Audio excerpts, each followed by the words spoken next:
ఓం శ్రీ గురుభ్యో నమ. గం గణాధిపతయే నమ. శ్రీమాత్రే నమ. ఈరోజు మనము మే నెల మాస ఫలితాలు ఎలా ఉన్నాయి, ఈ యొక్క 2006 మే నెల మాస ఫలితాలు తీసుకుంటున్నాము. ముందుగా గోచారం చూసినట్లయితే కుజుడు శని ఈ యొక్క మీనరాశిలో ఉన్నారు. రవి బుధులు మేషంలో ఉన్నారు. శుక్రుడు వచ్చేసి వృషభ రాశిలో ఉన్నారు. గురువు వచ్చేసి మిథున రాశి, కేతు సింహరాశి, చంద్రుడు వచ్చేసి ఈ యొక్క తులారాశిలో ఉన్నారు. రాహు వచ్చేసి ఈ యొక్క కుంభరాశిలో ఉన్నారు. అయితే ప్రధానంగా తీసుకున్నట్లయితే మనకి కుజుడిని తీసుకున్నట్లయితే మేషరాశి వారికి మీ రాశి అధిపతి మీకు వ్యయం స్థానంలో ఉన్నారు.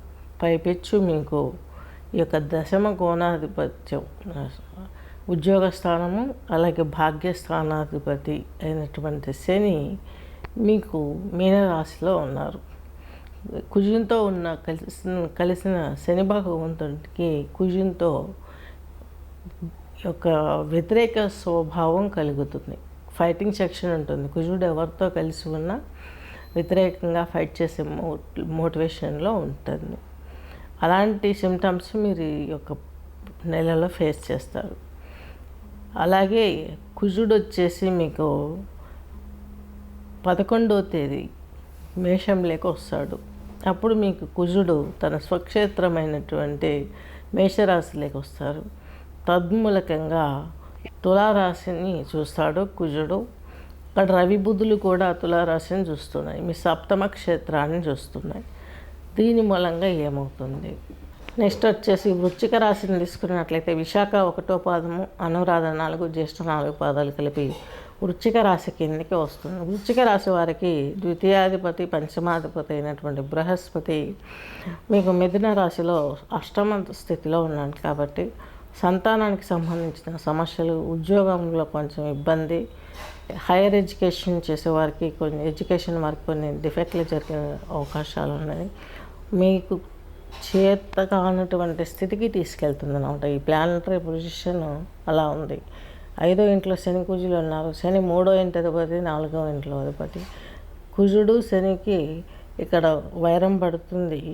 ప్లస్ వీళ్ళు పంచమంలో ఉన్నారు. పంచమంలో పాపగ్రహాలు యోగించు కోణ స్థితిలో, అది ఒక పాయింట్. మీకు 6వ ఇంటి అధిపతి, అలాగే మీ రాశి అధిపతి. శత్రువు రుణరోగ పీడలు కలుగుతుంటాయి. 11th తర్వాత ఈ యొక్క మేషంలోకి వస్తారు. మే నెల 11th తర్వాత మేషంలోకి వస్తారు. ఇక్కడ అష్టమంలో ఉంటాడు కుజుడు. చాలా బాగుంటుంది. మీరు అనుకున్నట్టు ఇన్ని రోజులు ఫేస్ చేసిన ప్రాబ్లమ్స్ అన్నీ క్లియర్ అవుతాయి. మీకు అనుకూలంగా రోజులు మారే అవకాశాలు స్పష్టంగా ఉన్నాయి. రవి బుధులు 14న మారే అవకాశం ఉంది. బుధుడు వచ్చేసి వృషభంలోకి 14వ తేదీ వస్తాడు. ఇక్కడ కుజుడు రవి అంటారు. సేనాధిపతి కుజుడు, రవి ఉచ్చలో ఉంటాడు. కాబట్టి మీకు మంచి జరుగుతుంది. 15వ తేదీ రవి వృషభ రాశిలోకి వెళ్ళిపోతారు. ఇక్కడ శుక్రుడు వచ్చేసి 14వ తేదీ మిథున రాశిలోకి వెళ్తారు. ఇక్కడ మళ్ళీ మొత్తం చార్ట్ అంతా మీకు చక్కగా ఉంటుంది. మీరు అనుకున్న స్థితికి మీరు చక్కగా వెళ్తారు. కాబట్టి మీకంటూ ఒక సొల్యూషన్, మీకు మీరే క్వశ్చన్ వేసుకొని మీకు మీరే ఆన్సర్ చెప్పుకుంటారు. ఉద్యోగంలో మీకు చాలా వరకు మంచి జరిగే అవకాశం స్పష్టంగా కనిపిస్తుంది. అలాగే వివాహం కాని వారికి సంబంధాలు కుదరటము, వడ్డీ వ్యాపారస్తులకు లాభాలు.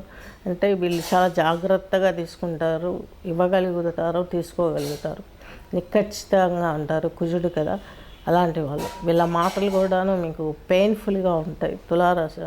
వృశ్చిక రాశి, వృశ్చిక లగ్నం వారికి తేలు ఆ యొక్క ఫిగర్, అది ఆ తేలు కూడితే ఎంత బాధ ఉంటుందో వాళ్ళ మాట విసురుగా వదిలినప్పుడు అంతే బాధ అక్కడ క్రియేట్ అవుతుంది. నెక్స్ట్ వచ్చేసి వివాహ విషయాలలో చాలా జాగ్రత్తగా ముందడుగు వేయండి. చతుర్థంలో రాహు ఉన్నాడు కాబట్టి కొంచెం వ్యతిరేకమైనటువంటి ఫలితాలు ఇస్తాడు. కాబట్టి చాలా జాగ్రత్తగా ఉండాల్సిన అవసరం ఉంది. దశరథ కృత శని స్తోత్రం పారాయణ చేయండి. మీకంటూ ఒక సొల్యూషన్ చెప్పడానికి శని మీకు 3వ ఇంటి అధిపతి, 4వ ఇంటి అధిపతి, 4లో రాహు ఉన్నాడు, అర్ధాష్టమ రాహు. ఇందులోంచి బయటపడాలంటే దుర్గా ఆరాధన, అలాగే నవగ్రహాలకు కూడాను గాయత్రి మంత్రాలు ఉంటాయి. వాటిల్లో ఏదైనా మీకు కరెక్ట్గా ఏది ఇవ్వాలో మీరు వ్యక్తిగత జాతకాన్ని పరిశీలింపచేసుకుంటే ఖచ్చితంగా మీకు ఆన్సర్ చేయగలము, మీ సమస్యకు పరిష్కారం చూపించగలము. స్వస్తి.